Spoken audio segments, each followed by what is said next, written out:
So, Yuri, thank you so much for joining us. Yuri is a very special guest here with us today, folks. He comes from PrivID. He's CEO of PrivID. Welcome, Yuri. Nice to have you on the show. Thank you very much. Thanks very much, Hani. I'd love to. So, Yuri, let's get started on you personally before we dive into some heavier stuff here. But I'd love to hear your journey and kind of what brought you to where you're at today. It's really a case of falling up the stairs. I was a headhunter in the sector for 25 years, and I kept hearing about breaches. 10 years ago, I kept hearing about breaches and problems and security issues and all that sort of stuff. And I thought to myself, there's got to be a better solution. There's got to be a better way to do things. So timing being my real not my forte. I started PrivID in 2017, no idea what I was getting into. And so I started doing research. And I realized that there was a solution to what was going on, to the breaches and all that sort of stuff. But I had to go back 40 years to find it. And it was already being used to a certain extent in the crypto world, which was the zero knowledge protocols. ZK Cash was already doing it, that sort of thing. But that was one aspect of it. And then the other aspect of it was, well, yeah, that's authentication and all that sort of stuff, but how do we protect the data? And for that, again, I went back in time and found homomorphic encryption. The interesting part about both these technologies, they were so far ahead of their time when they were discovered, quote unquote. And the problem was that the computing power wasn't there. Right now, the computing power to run both these technologies is pretty much in the palm of your hand. I mean, it's a large leap because FHE still requires a great deal of resources, but it's getting there. And from there, once I found these technologies, started getting my old coding muscles back up, coded the original code in Python and Rust, and then found a couple of guys who could help me make it better. And that's what we did. We've been working on improving the speed of encryption, because when we started with FHE, it would take minutes to encrypt something. Now we're down to 500 milliseconds, if not faster, depending upon how you want to do it. So, we've come a long way, and a good chunk of that has just been our research, looking at what other people are doing, and thankfully a lot of it's open source, and just combining all these things together, and we've come up with this unique product that I think maybe only about 3 other organizations globally are doing right now. Amazing. Awesome. And I mean, there's a lot we can unpack there, right? Like, how do you educate customers on these, right? Like, how do you educate customers on these protocols and on the difference, right, to what's out there in the market? Well, the problem here is I call it the inertia of apathy, right? Because a lot of the technology that people are using in terms of protecting their systems, protecting their data, protecting the customer data, protecting the organization as a whole has not changed in 30 years. And the only thing that's really happened in those 30 years is, they've basically put new lipstick on it and called it a new package. That's it, right? They've patched things up. They've made things a little prettier. They've made things marginally better. But at the end of the day, it's still the same technology that you used 30 years ago that was developed back then. Yeah. And, nothing's really changed. And that's why I refer to it as the inertia of apathy, because everybody just sees that as the default setting. But that's also the problem, because that's why you've got all of these breaches happening, right? The attackers know where the weak spots are, and they know what they're looking for. Factor in social engineering, factor in a whole bunch of other things that are also happening in the same time. And let's be honest, hackers are smart people. They're not stupid. If you think of them as being anything less than brilliant, you're doing them and yourself a disservice, because you're putting them into a group that doesn't really work that way. In order for you to outsmart them, you have to be as smart, if not smarter than they are. And that's hard. I'm not saying we're brilliant. Trust me, we're not brilliant. We just found technology that everybody had forgotten about, right? Now, the interesting part of that technology is that it's quantum resistant, or resilient, if you will, whatever term you want to use. And now Europe, and to an extent Canada, are looking at 2030 for post-quantum computing. And so all this research that we've been doing, and that I've been pretty much funding out of my pocket in the last 8 years, is now coming to a head, and organizations and governments and defense industry is starting to take notice of stuff that we've been working on, Yeah. and it's making a difference for us anyway. Well, and that sounds very exciting. So, I'd love to hear more about that. And you're saying not much in the industry changed. What changed for you, Yuri, in the past, 6 months, let's say, in terms of that like difference that you're talking about? That Jesus, I think what's happened is that a lot of, especially in Europe, where they've announced the 2030 deadline for quantum computing, or post quantum computing, more to the point. A lot of organizations, especially in Europe, are having these aha moments where they're realizing they've got to start the process now to be ready for 2030. Because I write articles on the back end, and one of the things I talked about was, everybody says, oh, 2030 is way in the future, but that's sorry, 4 to 5 budget cycles away, depending upon how you look at it, right? That's not a long time. And during that, you've got to take into account the procurement cycle as well. So none of these things are far away when you look at it from that perspective. And then you've got to look at the other side of that, where a lot of CISOs and a lot of security people are saying, you know what, it'll be the other person's problem. Well, guess what? When you go to the next organization, it's going to be your problem too, right? So factor all of these things into the equation, and you're getting a lot of people that are having these aha moments. And where we were struggling to get people to take us seriously, we're now having organizations and people that we've been speaking to for maybe the last 4 or 5 years getting back in touch with us saying, remember that thing you were talking to us about way back when? Can we have more discussions about that, please? So So you're starting to hear, it's, yeah, they're starting to come back. That's awesome. Like, and yeah, that's, that's what we were kind of hoping for, but we weren't, to be honest with you, we weren't holding our breath about that. But now that it's happening, it's great. Is it speeding up any, the process and that sort of thing? No, we still have to do demo after demo after demo after demo. But instead of having a 18-month sales cycle, we're getting it down to 4 to 6 months. that's So, awesome. you know, How have you been able to do that? in what sense? I mean, basically, you're talking about optimization of workflows. You're talking about like understanding of the technology, or you're talking about the authority being there. So, you have more qualified leads coming in, or what kind of prompted the shortening of the time frame there? I think fear, because that's a great motivator. And Fair. to be honest with you, I think it's fear. It's a combination of fear. It's a combination of panic. It's a combination of a whole bunch of things. I'd love to say that it's, because I write a Substack about what we do. Yeah. And I'd love to say that it's more people reading that.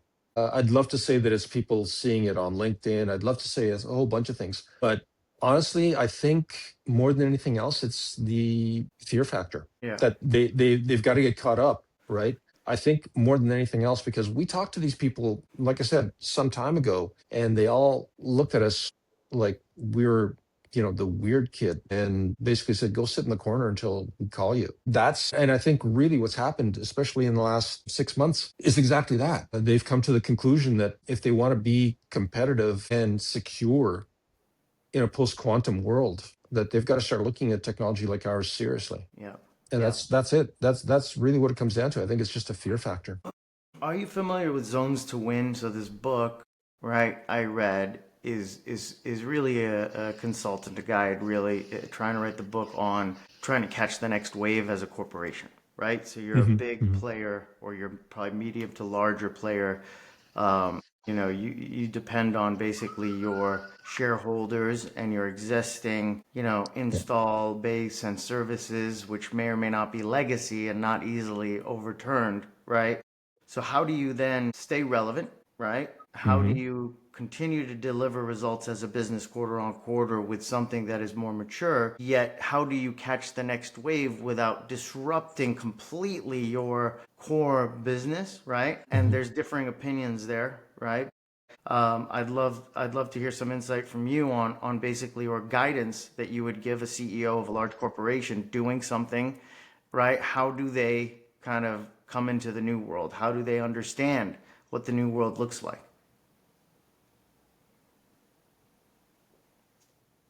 That's a tough one, because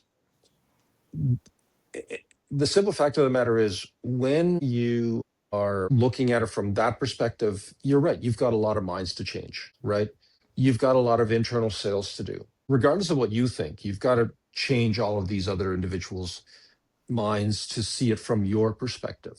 And that's a challenge. From our perspective, what we've realized is we're not going to get somebody to flip the switch overnight and all of a sudden install our technology, right? It's just not going to happen. As much as we would love it to happen, as much as it makes sense to happen, it's just not going to happen. So what we do is we run pilots for them on a section of whatever it is, right? Like, as an example, one of our pilot projects that we're going to be starting shortly is a global organization, and they need their logistics and shipping manifests secured. So we're running a pilot project on securing that. That's just one component of their massive organization, but it's critical. And they want to secure their data in that shipping manifest and in that logistics process. So we've adapted our technology to integrate with their existing technology so that we can migrate them over into it. Not, I mean, Yeah. it's nothing is Yeah. ever painless. It's, Yeah. No, you as need a much as, process. You need to train. yeah. Yeah. You're the trusted guy to help them get along that journey, right? Which is Mhm. sounds like it's quite an undertaking, right? And you mentioned, as much as it makes sense, to go that route, the challenges. Now, there's a lot of opinions on quantum cryptography and what we're seeing right out there in the market these days. Can you explain in layman's terms why it is necessary, right? Why it is critical for the leaders of the future to be adopting this and looking at this very seriously? Okay. I Yeah. honestly, I can't address quantum as a whole and quantum computing as a whole. What I will talk about is what we do, because I can talk to that specifically. All right. Absolutely. Yeah. And Perfect. why we do the way we do it. So I mentioned zero knowledge protocol, and that's the authentication component of our technology. And that's been around for a while. It's been used in the cryptocurrency world, and it's been used in a variety of ways. So it works. And as a matter of fact, the Canadian government actually uses zero knowledge protocol. When I log into the Canadian government portal to take a look at my taxes and all that other stuff, that's what I'm using, right? I don't need a password. It's great. I don't need to use a password. I And wish so we I were love there in the that, US. We're always a few steps behind. So, right? So I love that. And more organizations and governments are looking at that. And so that's one component. And for us, that's kind of the thin edge of the spear, right? More than anything else. Then we bring into play the homomorphic encryption component of it. And homomorphic encryption is a very interesting system. And what I love about it is that you don't need to decrypt your data to work on it. And that's the secret, right? The weak spot in data is the decryption, encryption, and so on component. Because even if it's 0.5 seconds, that's enough for another computer to access that information and get into it, I right? mean, but you're seeing much lower time frames where that's possible for sure. I know, but Yeah. I'm using that number. But I mean, the bottom As an line is, example, yeah. yeah. I mean, it could be, we could be talking nanoseconds here at this point, right? But the bottom line is, that's the weak spot, and that's the weak link in the chain in everybody's system. So the beauty about homomorphic encryption is, not only can you work on the data while it's encrypted, but because of the nature of the homomorphic encryption and the nature of the system, the lattice work that it uses, it doesn't give a quantum computer any more advantage than the average Windows machine. In point of fact, it's been shown that, through homomorphic encryption, a quantum computer basically just slows down to the speed of a Windows machine. So you don't have any sort of advantage with that whatsoever. Yeah. And couple in that you're not encrypting and decrypting your data as it's being used. Factor in that we also provide the zero knowledge protocol for authentication purposes, and factor in that these two things combined get rid of the concept of a privileged access account, which is another weak spot in organizations. Because I don't care who you are, you do not need global privileged access to Yeah, anything and it's everything. the concept of basic, like the Active Directory, the understanding of profile. I mean, ultimately, it is Exactly. changing so quickly. Yeah, I mean, what does that even mean in an agentic world, really, right? As well. Exactly. Exactly. I mean, you don't need that kind of thing. So and that's the beauty of ZKP, because with ZKP factored in with the FHE, and I'll use these acronyms because, quite frankly, homomorphic encryption and zero knowledge protocol are a mouthful, and it just hurts my brain doing it. Yeah, that's fine. Um, so I'm going to use ZKP and FHE. So the beauty of ZKP is that when you've got let's go back a little bit. In the password world, when you have a password, you can be logged into multiple systems with that same password, with that same identity at the same time and in different locations. With ZKP as your authentication protocol, that can't happen. You're logged into one area only. And if somebody were to try to duplicate your identity somewhere else, the zero knowledge protocol within that system says, no, it's already being used over here. You can't do that over there, right?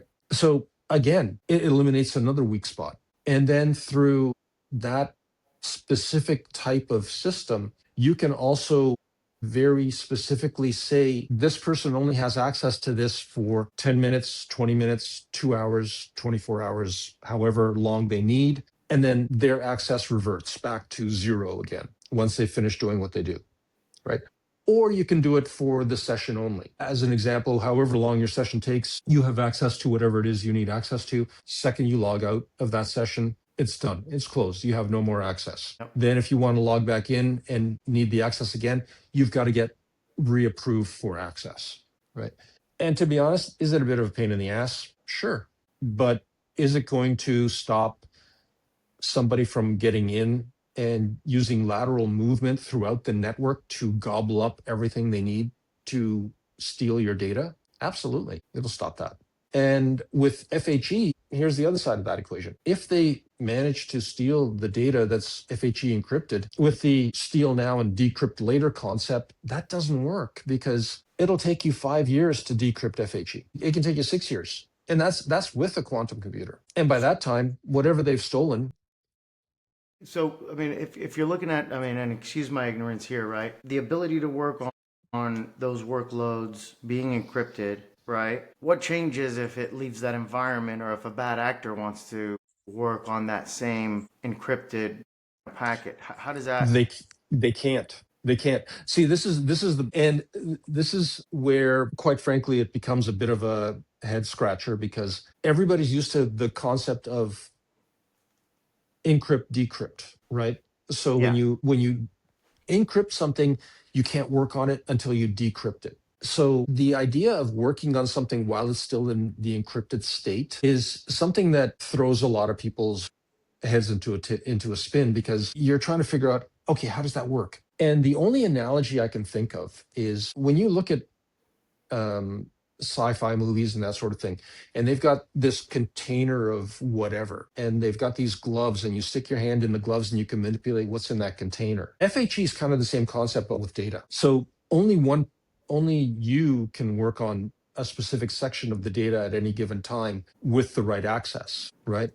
And if somebody tries to, okay, let's just say they actually steal the data, but it's encrypted with FHE. In order for them to be able to access it, they need the key. And FHE keys are a little bit different from the standard keys because they're lattice based. They're not just, RSA, AES, or anything like that, or ECC. And lattice based is a whole different animal altogether. Think of it like a matrix instead of a straight equation type thing. And so it's almost like a three-dimensional matrix that you're working with in order to get into the data. So even if they stole the data, they still don't have the keys to unlock it. And in the past, if you went through enough of a system, you could find the keys. But that's the beauty of FHE because of the way the keys operate. You might have one, but you're not going to get the other one because that is with me. And that's the beauty of the ZKP component of the whole thing, right? Yeah. Yeah. So it's all one of these things where it's hard to kind of wrap your head around until you start thinking about it and looking at it from a three-dimensional perspective as opposed to a two-dimensional perspective. Yeah. And trust me, even me and my guys, when we start talking about it, we sometimes have to lie down till the feeling goes away because it seriously becomes really convoluted when you start talking about it. Yeah. Yeah, conceptually, it's probably not meant for humans to understand, I guess, only some few, right? But I mean, even the guys, even the people that, even the geniuses that do work on this stuff, and I'm not saying we are because we're not. We follow closely very, very smart people who work on this stuff all the time. And even when they try and explain it, sometimes they get lost in the weeds and they they have to pull themselves back. yeah, And and where does it like break as apart, right? Where does it break what do you apart? mean? Like where does the understanding start falling apart, right? Because I mean, Ah, ultimately, for most out there, they're interested in it. You sit down with them, you start talking through some things. Where does it go wrong, right? Or you know, I think I think more of the question becomes when does it go right? yeah, yeah. Because That is also the flip side. I Let's think think honestly, positively, you know. I think honestly that that's the crux of the question. Because the second you start talking to people about the fact that it can be worked on while it's encrypted still, right? For a lot of people, that's where their eyes glaze over and they just kind of nod their head like a bobblehead doll, pretending like they understand what the hell you're talking about, Yeah, right? So we have to kind of ease them into that concept, really more than anything else. And I would like to say there's a one size fits all answer to that, but there isn't yeah. because it all depends upon, this is, and I say this a lot. There's a guy named Upton Sinclair who in the 1800s said something very brilliant. And it still holds true today. You cannot make somebody believe or understand something if their salary depends upon them not understanding it. Human nature. Right? Yeah, Exactly. yeah, Almost 200 years later, it still holds true. It still holds true. So if we're talking to somebody who sees what we're presenting as a threat, there's no way they want to understand it, and there's no way they're going to move it up the chain, right? So we have to find the person within an organization that A has the desire to understand it, B has the ability to move it forward, and C is prepared to sit down and really understand what it is we're talking about. Not necessarily in that order.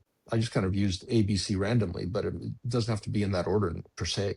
But the bottom line is it's a different approach for almost everyone. And I would yeah. love to say that you know, I really would love to say that it's the same approach for everybody. But in every single instance where it's been an organization, it's been grossly different for everyone. The only time it's not been different has been when we're talking to European governments, defense sector organizations, and so forth, because they've already started doing the research on this stuff. They're just surprised we've been doing it for longer than they have, and that we've got results that they've been looking for. Yeah. So that's been the critical component for us in terms of the European side of the equation, and why we're focusing very heavily on Europe, Middle East, Africa, because they're already looking at that technology, where North America is saying, "Oh, that's really sweet," give you a little pat on the head and say, "Come back to us later." Yeah. Yeah. It's like Um, it sounds nice, but we're gonna have to overhaul everything, and it's gonna mhm. cost X, and we're not gonna like that, right? So, That's exactly it. And yeah, I mean, but GDPR. See, this is where GDPR comes in Europe, especially, right? Where if you screw up the data and you don't look after the data properly, and something happens, you could be fined massive amounts of money. I mean, Amazon, Google, and so on, and Microsoft have already been fined massive amounts of money under GDPR. Granted, for them, those are parking tickets, yeah, right? I mean, they're worth so much money that paying 4, 5, 600 million dollars is nothing for them. yeah, That's literally parking tickets. But for other organizations, it could mean the difference between being alive tomorrow and not, yeah. right? So they're looking at it And very Yuri, that's seriously. super interesting that you say that. I mean, how do you highlight that to a point where somebody's willing to spend a lot of money at the end of the day? Someone's willing to spend a lot of time. Someone's willing Mhm. to basically put in the effort, and it's cost at the end of the day with undertaking such a project. And risk is one thing. If you believe in the future, that's fine, you could take that on. But ultimately, how do you get a company that allows that to really prompt action, right? Like the future to prompt action. Well, I mean, look, like I said, the organizations that are really, really getting interested in what we are talking about are defense industry and governments, Yeah, and healthcare and finance, right? yeah, Now, defense and government, they're a different animal altogether. But when you're talking about healthcare data and financial data, especially in Europe, where GDPR comes into play, and you could be fined between 10 million to 20 million euro, or maximum 4% of your gross international income, whichever is greater, not which is lesser, but whichever is greater. Look at those numbers, and all of a sudden you think to yourself, yeah, you know what? Paying these guys X amount of money to do this for us actually looks pretty cheap, especially if it's over a couple of years. So, it does help our case when you look at it from that perspective. But most organizations within North America, they're still not seeing that as being viable. I mean, if you look at Africa as a whole, they leapfrogged technology. A lot of places just didn't even bother with landlines. They just went right to sat phones and mobile phones, right? And they're looking to do the same thing with this kind of technology. They're prepared to leapfrog. So all of that is a factor. And this is something that a lot of American and Canadian organizations don't seem to want to think about just yet. They'll be thinking about it soon enough, but right now, when you're looking at it, as you said, quarter to quarter, well, it's a different animal altogether. But once you start looking at it from a different perspective of, like I said, a procurement cycle and 4 budget cycles and so on, it becomes a little bit more immediate than just looking at it from that quarter to quarter perspective. I can't hear you. sorry. There we go. There we go. I guess like if you're looking at 2030, 2035, right? Like what does the security stack look like there? If you could try to keep it, brief, like is there a world where we have, legacy and more innovative protocols kind of living alongside of each other, or is this a scenario where it's one or the other? Let's take a look at 2026 to 2030, because 2030 is the European deadline, and Canada is thinking of adapting that 2030 deadline itself as well. So between 2026 and 2030, you're going to see a lot of hybrid models where organizations are going to be moving over to that quantum side. And in 2030, what's going to happen is you're going to have the legacy model and the post-quantum model. And the legacy model is going to be the one that is going to be consistently targeted. Not to say that somebody's not going to start targeting the quantum model, but they're going to be harder to breach. And that's where technology like ours comes into play, because if you're using our technology, you're going to be really hard to breach. But if you're still looking at technology that was designed and developed initially 30, 40 years ago and is still being used today, your legacy systems, easy pickings. It's going to be literally a case of the haves and the have-nots. You either have this technology or you don't have the technology, and that's going to differentiate your organization, because the one critical component to all of these things that nobody talks about is trust. Can I trust you, your organization, whatever it is, to keep my data safe? Because you don't own my data. Your organization, regardless of how you feel about it, is a custodian of my data, right? Your job as an organization is to keep my data safe. And if you can't do that, you're going to get sued. And that's one of the beauties of GDPR. GDPR makes organizations accountable, Yeah. regardless of where they are. In Canada, we have PIPEDA, and they're coming up with a new thing called CPPA, which is the Canadian version of GDPR. That should be coming out in the next little bit. But it's the same concept. It will hold the organization accountable for either protecting the data or not protecting the data. Yep. Yep. And that is going to hit a lot of organizations really hard, because Yeah. they're going to get sued for not protecting data. And Yuri, how much of that do you think is regulation and how much is culture, right? I dealt a lot with GDPR when I was out there in EMEA, and I think it's embraced because it's more of, a cultural phenomena that they care. I don't know in the US necessarily that Americans are that concerned necessarily about data. I mean, everybody just has kind of accepted the fact that their personal data is everywhere, and they've there's companies monetizing and sharing and I don't know what. So like there's a little bit of that culture. Do you think that's Yeah, holding us back in the US? And how yeah, yeah. absolutely. Absolutely. Like, here's another example. if you're talking about Europe versus the US and Canada to a certain extent versus the US as well. In Europe, if you want to have a food on the market, or if you want to put something on the market, you've got to prove that it's safe to be on the market. In the US, it's effectively, quote unquote, just presented a certain way to the consumer until it's not safe, like until it's not shown to be safe. And so the default setting in Europe is show me that it's safe and it'll be on the market. In the US, it's like, well, we have this thing, let's just put it out on the market until somebody says it's not safe anymore. It's more commercial as a capitalistic driver. Right. So that can be extended to privacy, data privacy as well, where in Europe and to a certain extent Canada, privacy is expected. Data privacy especially is expected. In the US, data is seen as a commodity to be bought and sold. Not that it's not bought and sold in Europe and other places as well, but I, as the consumer whose data is being bought and sold, have the right to opt out. And I have the right to look at what you're doing with my data once or twice a year, right?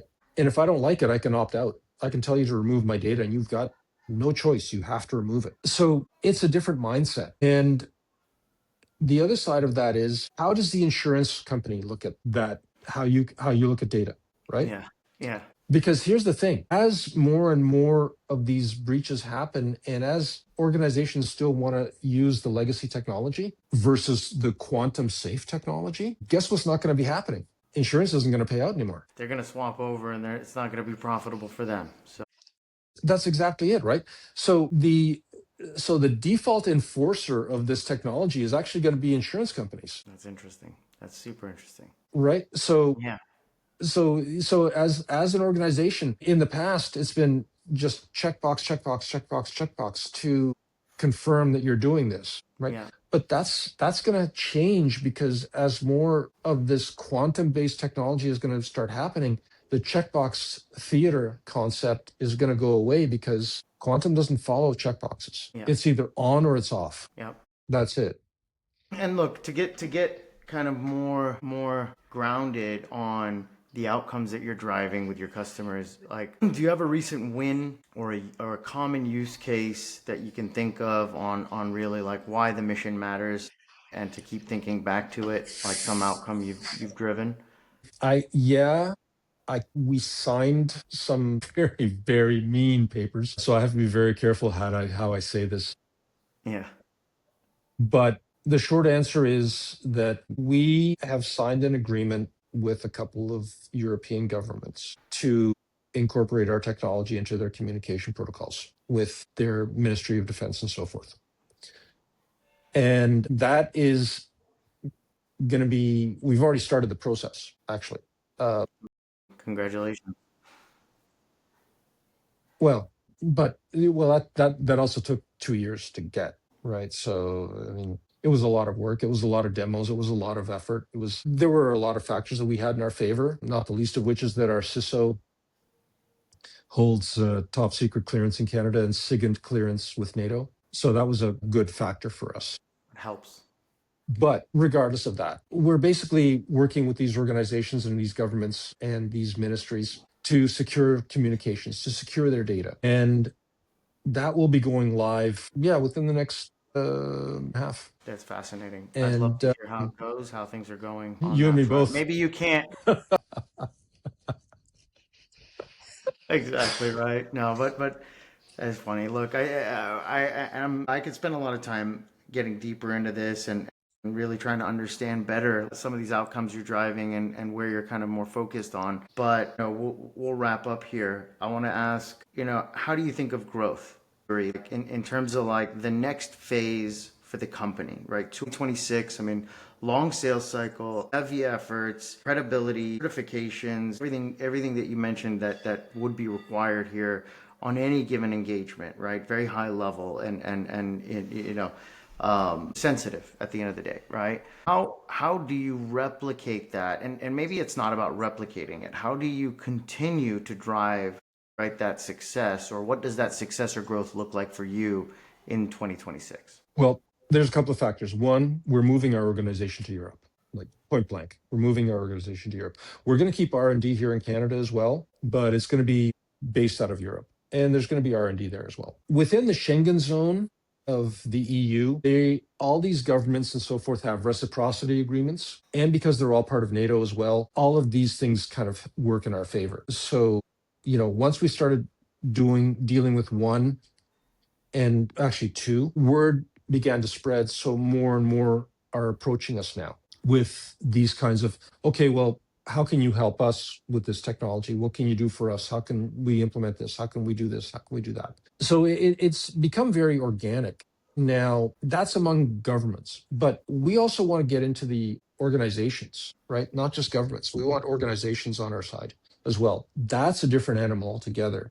And that requires a more focused and more, I don't want to say diligent sales approach, but it's got to be more focused because they're going to have different requirements. And that's where references work Yeah. really well. But again, we have to be very careful with the references because we sign NDAs with these, and we can't always use them as a reference.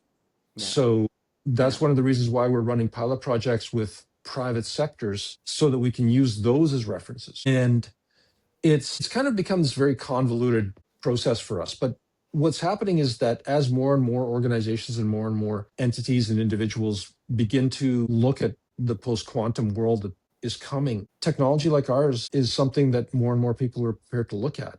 Like I said at the beginning, where they were shunning us, like even 3-4 years ago, they're now coming back around to us and saying, yeah, you spoke to us about 3-4 years ago, if you remember. And can we talk about what how far you've come and where you are? So we go back around. And it's nice to see that the efforts that we put in all those years ago are coming back around to us. Now, some of them are going to other organizations to work with. That's fine. That's fine. There's enough to go around. And quite frankly, there's only a handful of us right now that are actually presenting this technology to the world. So who knows what's going to happen in 5-6 years? Who knows who's going to be here, who's not going to be here? I know that we've worked our asses off for 7, going on 8 years, almost a decade of improving this technology, working with it, getting to know it and understanding it. And that's what's put us ahead in many instances of other organizations by a good 2-3 years. And so that's the one thing that we've got going for us, Yeah. an understanding of how the technology works and why it works. Can I explain it to you in a 45-minute conversation that's kind of all encompassing? No. Can I explain it to you in a one-on-one where we sit down and we map everything out for you? Yeah, absolutely we can. But something like this, it becomes a little bit more of a challenge. And we've tried to make it as simple as possible. But when you want to talk about multiple things in a podcast like this, it becomes a bit of a challenge. So we have to stick to just superficial layers. I would love to go deeper. And we could, but it's just not going to happen, unfortunately, unless we do a deep dive into just one solid component of it. Where we see ourselves over the next 12 to 24 months, aside from Europe, my goal is to have us as the de facto standard for this technology. I love it. It's ambitious. Yeah. It's ambitious, but that's been my goal from day one, to be the Yeah. de facto standard for this technology. And I don't know if we will or won't be that, but I think we'll be close enough that people will be looking at us and saying, let's talk to those guys first. Yeah. Yeah. No, that makes sense. So appreciate the time, Yuri. Thank you so much for the insight. That was awesome. Thanks, And Hani. hope to have you on again.